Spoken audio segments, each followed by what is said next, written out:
तो पार्ट 1 में हमने फीट एंड क्लॉज के बारे में सारी की सारी टॉपिक्स कवर की थी। इस पार्ट में हम पढ़ेंगे how does a bird fly. तो चलिए शुरू करते हैं। How does a bird fly, पक्षियाँ कैसे उड़ते हैं। A bird has a very light body made up of hollow bones and thin plates.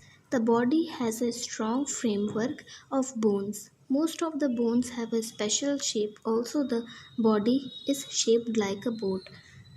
This shape helps it to cut through air. Just as we have arms, a bird has wings. These wings have feathers which helps it to fly. The wings are attached to the bird's body with strong muscles. These muscles help it to move the wings up and down or forward and backward. एक bird की जो body होती है वो बहुत ज़्यादा light होती है और वो खोखली हड्डियों से बनी होती है और थिन प्लेट से बनी होती है। और बर्ड्स की जो बॉडी होती है वो बहुत ज़्यादा स्ट्रॉन्ग होती है। जो बोन्स होते हैं वो भले ही खोखले क्यों ना होते हैं मगर वो बहुत ज़्यादा स्ट्रॉन्ग होते हैं जो उन्हें मदद करते हैं उड़ने में। ज़्यादातर जो बोन्स होते हैं उनके पास बहुत ज़्यादा स्पेशल शेप होता है। ऑल्सो जो बॉडी होती है उनकी वो एक बोट के शेप की होती है और ये शेप जो है वो उन्हें मदद करता है एयर को काट कर आगे बढ़ने में। जैसे हमारे पास आर्म्स होती हैं वैसे ही बर्ड्स के पास विंग्स होती हैं। जैसे हमारे पास हाथ होते हैं, आर्म्स होते हैं, उसी तरीके से बर्ड्स के पास विंग्स यानी कि पंख होते हैं। ये जो विंग्स होते हैं उनमें फेदर होते हैं जो उन्हें मदद करते हैं उड़ने में। ये जो पंख होते हैं उनके अंदर पंखुड़ियाँ होती हैं जो उन्हें मदद करती हैं उड़ने में। और ये जो विंग्स होते हैं वो अटैच्ड होते हैं बर्ड की बॉडी से बहुत ही ज़्यादा स्ट्रॉन्ग मसल से। तो अगर वो हवा को काटने चलेंगे तो पता चला हवा उन्हीं के आर्म्स को काट दे। तो इसीलिए बहुत ज़्यादा स्ट्रॉन्ग तरीके से वो अटैच्ड होती हैं एक बर्ड की बॉडी से। ये मसल्स जो हैं वो उन्हें मदद करती हैं आगे जाने में और पीछे आने में, फॉरवर्ड और बैकवर्ड आने में। A bird's tail act like the rudder of a boat. It helps the birds to change its direction while flying. इस सेंटेंस में बता रहा है कि जो बर्ड का टेल होता है वो एकदम रूडर की तरह होता है बोट के। अब रूडर क्या होता है, ये जो बोट में जो अलग से एक पंखी टाइप का नहीं दिया जाता है ताकि वो बोट को आगे और पीछे बढ़ा सके, उसी तरीके से जो बर्ड का टेल होता है वो मदद करता है उसे आगे जाने में, उसकी डायरेक्शन चेंज करने में उड़ते समय। अब नेक्स्ट है wing movement. A bird does not fly bye simple flapping its wings up and down. The wings have two types of movement, up stroke and down stroke. जो बर्ड की body होती है वो उसे बस सिंपली इसी तरह फ्लैप करने से, मतलब ऐसे ऐसे जैसे वो फ्लैप करके उड़ती हैं उस तरीके से उन्हें ऐसे सिंपली उन्हें ऐसे मदद नहीं मिलती उड़ने में। विंग्स के 2 टाइप्स होते हैं मूवमेंट में। मूवमेंट करते समय वो 2 टाइप्स की प्रक्रिया को करती हैं, एक है अप स्ट्रोक और एक है डाउन स्ट्रोक। अप स्ट्रोक में क्या होता है, जो विंग्स हैं वो अपवर्ड मूव करती हैं और बैकवर्ड मूव करती हैं। और डाउन स्ट्रोक में जो विंग्स जो हैं वो डाउनवर्ड और फॉरवर्ड होती हैं। इस पिक्चर में जैसे दिखा रहा है जस्ट उसी तरीके से, पहले ये नीचे करेंगी और फिर ऊपर, यानी कि ये आगे जा रही हैं, अप स्ट्रोक है। फिर उसके बाद ये ऊपर से नीचे आएंगे तो ये डाउन स्ट्रोक होगा, अप स्ट्रोक। फिर उसके बाद ये ऊपर करेंगे तो ये अप स्ट्रोक हो जाएगा और फिर उसके बाद जब ये नीचे लाएंगे तो ये डाउन स्ट्रोक हो जाएगा। नेक्स्ट है फेदर्स ऑफ अ बर्ड, यानी कि बर्ड्स की पंखुड़ियाँ। A bird's body is covered with small and fluffy feathers to keep it warm. These are called down feathers. The long flat feathers attached to the wings and tails help the bird to fly. These are called flight feathers. अब जो bird की body होती है वो पूरी की पूरी covered होती है स्मॉल और फ्लफ़ी, बहुत ही सॉफ्ट फ्लफ़ी और छोटे छोटे फेदर्स से, जो कि उन्हें गर्म रखते हैं ठंडी के मौसम में। ये जो फेदर्स होती हैं वो डाउन फेदर्स होती हैं, यानी कि अंदर के जो फेदर्स होते हैं वो बहुत ज़्यादा स्ट्रॉन्ग, मतलब बहुत ज़्यादा ही वो सॉफ्ट होती हैं, तो ये अंदर की फेदर्स होती हैं। और जो बहुत लंबी लंबी एकदम ऊपरी हिस्से पर जो फेदर्स होती हैं ना, उन्हें हम फ्लाइट फेदर्स बोलते हैं, जिनकी मदद से वो उड़ती हैं।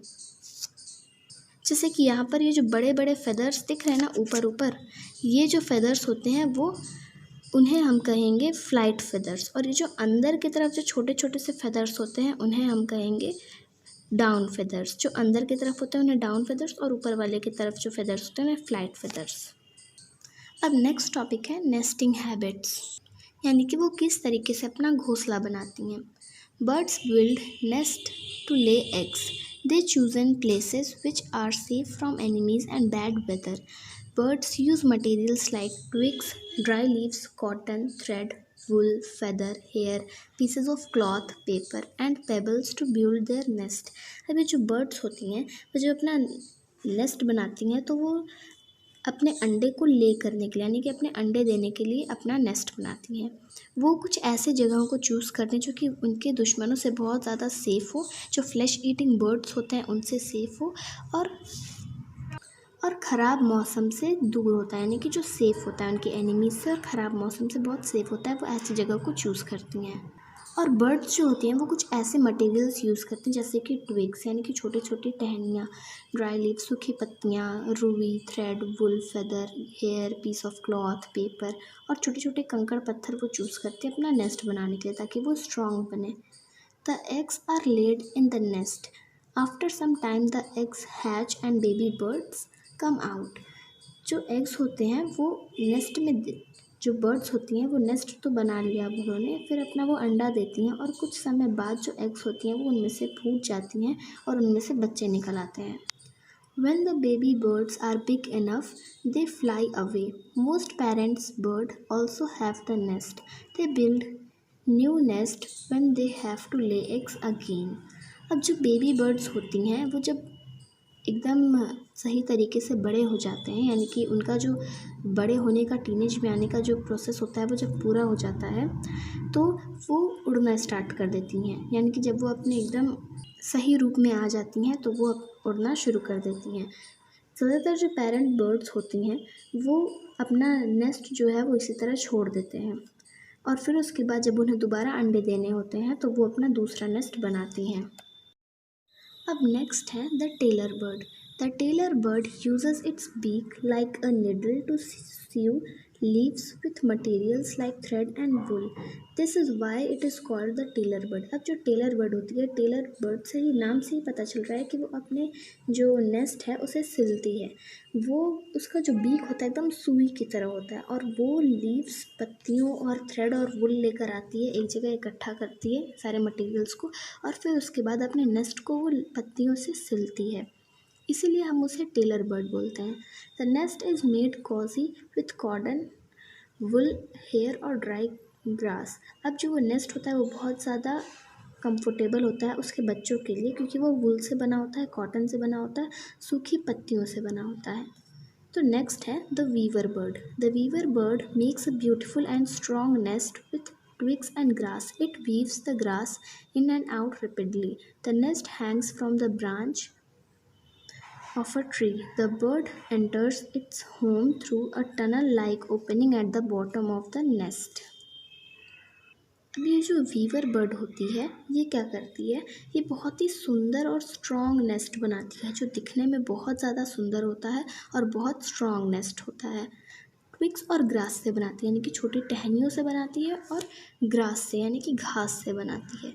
वो क्या करती है अपने जो घास है उसे अंदर और बाहर जल्दी जल्दी से वीव कर देती है यानी कि सिल देती है, सिलती नहीं है वो बस इसी तरह वीव करती है। टेलर बर्ड जो थी वो अपने नेस्ट को सिलती थी और वीवर बर्ड जो है वो अपने नेस्ट को बुनती है ट्विग्स और ग्रास के ज़रिए। तो जो बर्ड होती हैं वो अपने नेस्ट को एक ट्री के ब्रांच पर एकदम टनल की तरह बीच ऊपर और नीचे एक टनल की तरह होता है लेकिन बीच में थोड़ा सा मोटा फुला हुआ होता है जिसमें उसके बच्चे आराम से रह सकें, वो और उसके बच्चे रह सकें।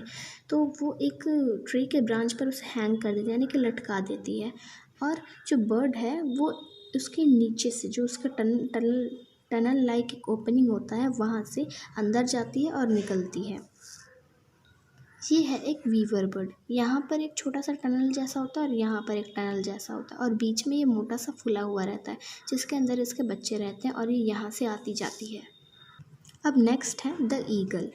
Birds like the eagle and the vulture makes nest by gathering a few sticks and simple putting them together in the shape of a shallow cup. अब बर्ड्स जैसे कि ईगल और वल्चर वो तो बहुत बड़े बड़े बर्ड्स होते हैं तो वो क्या करते हैं, अपने नेस्ट को कैसे बनाते हैं, पहले वो कुछ ढेर सारी स्टिक्स को जमा करते हैं और वो सिंपली उन्हें उसके अंदर रख देते हैं। और वो किस शेप में बनाते हैं, एकदम शैलो कप, यानी कि बहुत ही गहरा, एक कप के शेप का लेकिन बहुत गहरा होता है। तो वो इस तरह से अपने नेस्ट को बनाते हैं। अब नेक्स्ट है the woodpecker. The woodpecker picks a tree trunk with its beak to make a hole. To make its nest cozy, it lines the hole with chips of wood. अब जो वुडपेकर है वो उसके चोंच जो है वो बहुत ज़्यादा आगे की तरफ निकले होते हैं, चीज़ल के शेप में होते हैं। तो वो ट्री का जो ट्रंक होता है उसमें अपने बीक को मार करके एक होल बनाता है और उसके अंदर जो है थोड़ी रुई पत्तियां डाल देता है, जिसकी मदद से वो बहुत ज़्यादा कंफर्टेबल हो जाए। और उसकी जो लाइनिंग है, उसके होल की लाइनिंग, वो वुड के छोटे छोटे टहनियों से, छोटे छोटे चिप्स से ढक देता है ताकि कोई एनिमी या फिर कोई जानवर उसे देख ना पाए। अब नेक्स्ट है the penguin. The penguin collects a few pebbles and stones to make a nest. अब जो पेंगुइन्स होते हैं वो थोड़े बड़े बड़े नेस्ट अपने बनाते हैं। तो वो क्या करते हैं, छोटे छोटे पेबल्स जमा करते हैं और स्टोन्स जमा करते हैं। वो सिर्फ पूरा नेस्ट अपना स्टोन और पेबल से ही बनाते हैं और फिर उसके बाद अपना नेस्ट बनाते हैं एकदम कटोरी के शेप में। वो अपना नेस्ट ज़मीन पर ही बनाते हैं। अब हमारा लास्ट टॉपिक है caring for the young. After the mother bird lays her egg and she sits on them to keep them warm. The father bird protects them from enemies. When the baby birds come out, they are weak and featherless. Their eyes are closed. Their parents feed them and keep them warm. They protect them from enemies and bad weather. The babies grow very fast. अब ये जो mother bird होती हैं, जब ये अंडे दे देती हैं, अपना नेस्ट बनाने के बाद जब अंडे दे देती हैं, उसके बाद वो उस अंडे पर बैठ जाती हैं ताकि उन अंडों को थोड़ी गर्मी मिल सके। और फादर बर्ड जो होता है वो उन्हें उनके दुश्मनों से बचाता है, खूंखार जानवरों से बचाता है ताकि वो उन्हें खा ना सके। और जब बेबीज़ जो हैं वो बाहर निकल जाते हैं, यानी कि एग्स जो है वो जब हैच हो जाते हैं, तो वो बहुत ज़्यादा वीक होते हैं, बहुत ज़्यादा कमज़ोर होते हैं और उनके शरीर पर एक भी फेदर नहीं होता है, एक भी पंखुड़ी नहीं होता है। उनकी आँखें जो हैं वो बंद रहती हैं और पेरेंट्स जो हैं वो उन्हें खिलाते हैं और उन्हें गर्म रखते हैं ताकि उन्हें ज़्यादा ठंड ना लगे, क्योंकि उनके शरीर पर एक भी फेदर नहीं होता है उस टाइम। पेरेंट्स जो हैं वो उनके बेबीज़ को तब तक देखते हैं जब तक उनके फेदर्स जो हैं वो ग्रो ना हो जाए और तब तक वो उड़ना ना सीख लें और अपने लिए फूड ढूंढना ना सीख लें। उनके जो पेरेंट्स होते हैं वो उन्हें एनिमीज़ से बचाते हैं और ख़राब वेदर से बचाते हैं। The babies grow very fast. और जो बेबीज़ होती हैं, बेबी बर्ड्स, वो बहुत जल्दी उगती हैं, बहुत जल्दी बढ़ती हैं। द पेरेंट्स होते हैं वो अपने बेबीज़ को तब तक देखते हैं जब तक उनके फेदर्स जो हैं वो उग नहीं जाते, निकल नहीं जाते, और वो जब तक अपना खाना ढूंढना ना सीख ले या फिर उड़ना ना सीख ले, तब तक जो पेरेंट्स बर्ड है वो उन्हें देखभाल करते हैं उनकी। Now you know a lot about birds. If you see a nest with eggs in it, do not disturb it. Watch it every day. Soon you will see little birds in the nest. Watch the birds grow. अब ये आपने सब कुछ birds के बारे में बहुत ज़्यादा इन्फॉर्मेशन गेन की है। तो अब आपको कहीं भी नेस्ट दिखे जिसके अंदर एग्स हो तो उन्हें कभी भी डिस्टर्ब ना करें, उन्हें हर रोज़ देखें। आप जल्द ही देखेंगे कि जो लिटिल बर्ड्स हैं वो नेस्ट के अंदर हैं, छोटी छोटी बर्ड्स। उन बर्ड्स को बड़े होते हुए देखें। Remember, always watch birds quietly and from a distance so that as not to disturb them. हमेशा याद रखें कि जब भी आप किसी भी नेस्ट में किसी बर्ड को या फिर एग को देखें तो उसे बहुत शांति से और दूर से देखें ताकि वो डिस्टर्ब ना हो। तो इसी के साथ हमारा यह चैप्टर ख़त्म होता है। मिलते हैं अगली वीडियो में, तब तक के लिए स्टे सेफ़।